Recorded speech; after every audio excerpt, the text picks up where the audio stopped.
Penyidik tentu mempertimbangkan peran-peran aktif yang dilakukan oleh tersangka saudara IAA dalam proses diskresi, kemudian juga bagaimana pendistribusian dari kuota haji tersebut terkait mengenai pemeriksaannya lagi kapan, termasuk juga penahanannya, nanti kami akan lakukan.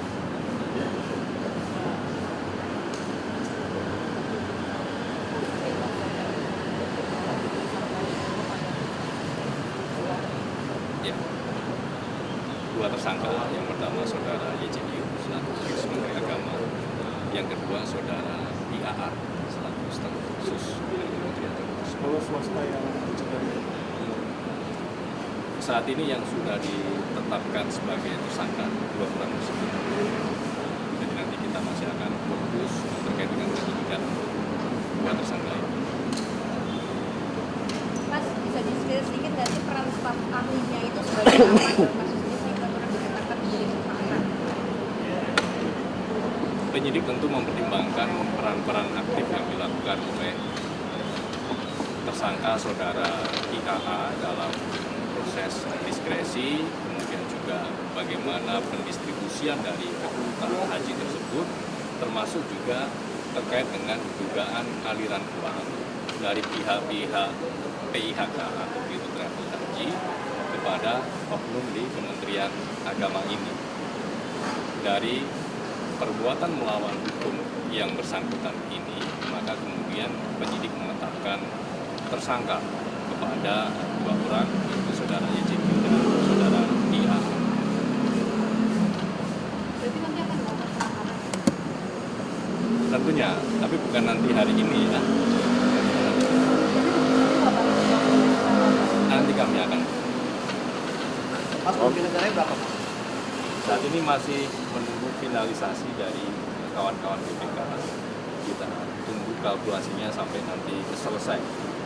Nanti tentu kami akan sampaikan. Nah, ini alasannya apa? Kenapa penetapan tersangka, sedangkan sebelumnya itu KPK menyatakan bahwa akan menetapkan tersangka setelah ada kerugian negara.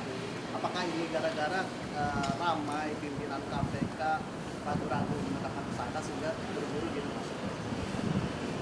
Penetapan tersangka itu berdasarkan kecukupan alat. Nah, ini kan penyidikannya juga masih terus berprogres dan dari kawan-kawan BPK juga full support terhadap penyidikan perkara ini. Jadi tentu ini juga menjadi sinergi yang positif antara KPK dan BPK. Oke. Mas, tadi disebutkan ada pengembalian uang dari pihak PIHK itu udah bisa dirinci belum berapa kira-kira sejauh ini yang sudah diterima KPK karena udah dari lama katanya akan dibuka tapi belum dibuka juga sekarang. Sampai dengan saat ini sudah mencapai sekitar 100 miliar.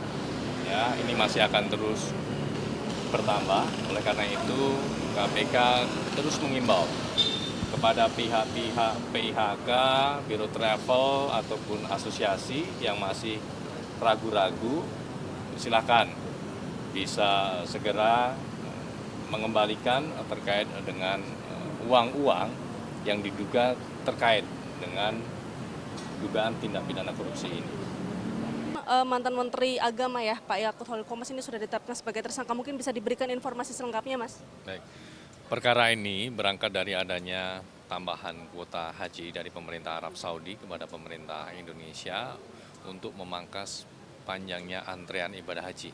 Ya, jadi kita ketahui di beberapa daerah di Indonesia bahkan ada yang mengantre sampai dengan 30 tahun gitu ya. Nah, melihat permasalahan itu kemudian pemerintah Arab Saudi memberikan tambahan kuota sebanyak 20.000. Nah, dari 20.000 ini maka kemudian yang seharusnya splittingnya dilakukan 92% untuk haji reguler, tapi kemudian splittingnya dilakukan 50%, 50%. Nah, pembagian 50% ini maka kemudian berdampak pada berkurangnya haji reguler yang seharusnya dikelola oleh Kementerian Agama.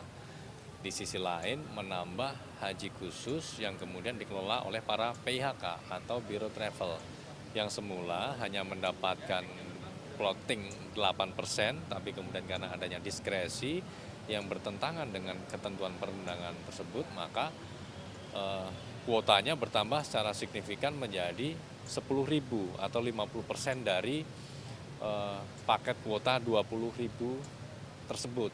Nah, dari situ kemudian bahwa setelah dilakukan diskresi, dibagikan, didistribusikan kuota ini, maka kemudian di ujungnya para PIHK atau Biro Travel ini mengalirkan sejumlah uang kepada pihak-pihak di Kementerian Agama. Nah, itu yang kemudian menjadi konstruksi utuh dari perkara ini.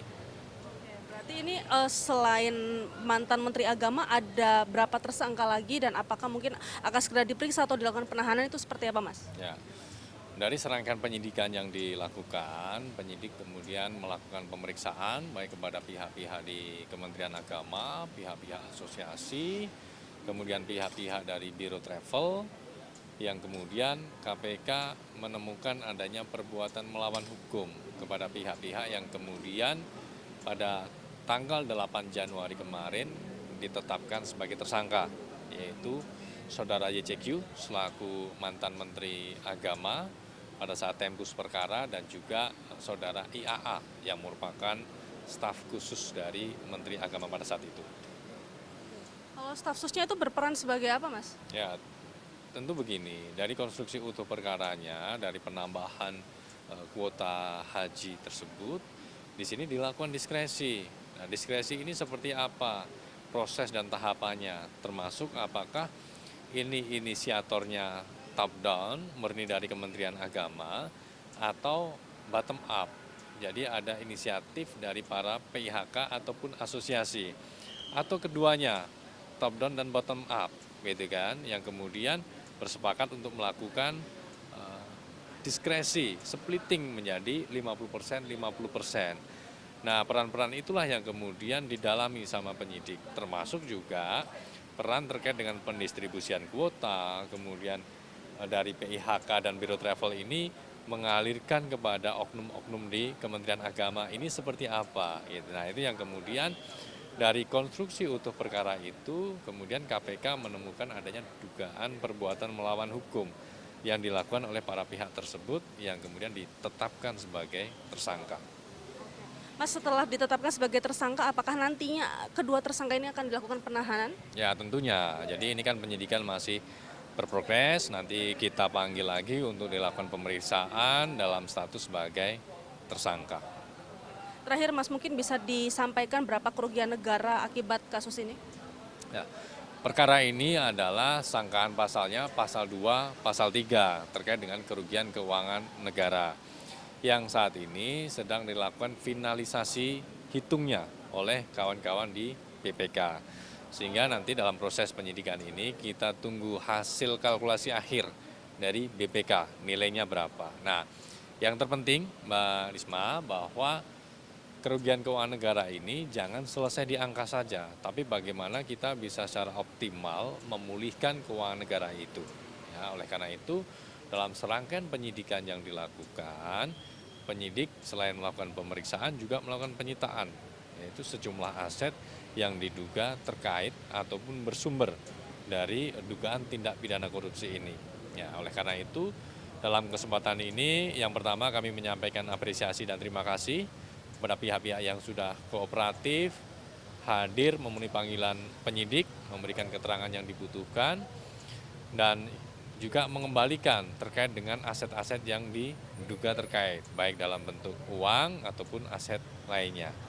Oleh karena itu, yang kedua, kami mengimbau kepada pihak-pihak yang masih ragu, masih maju mundur untuk mengembalikan aset-aset yang diduga terkait dengan perkara ini, silakan segera disampaikan kepada KPK supaya nanti penyidikannya juga bisa berprogres secara efektif. Stay updated. Info terkini masih banyak. Jangan lupa subscribe, like, dan share YouTube official OKZone. Dan selengkapnya ada di okezone.com.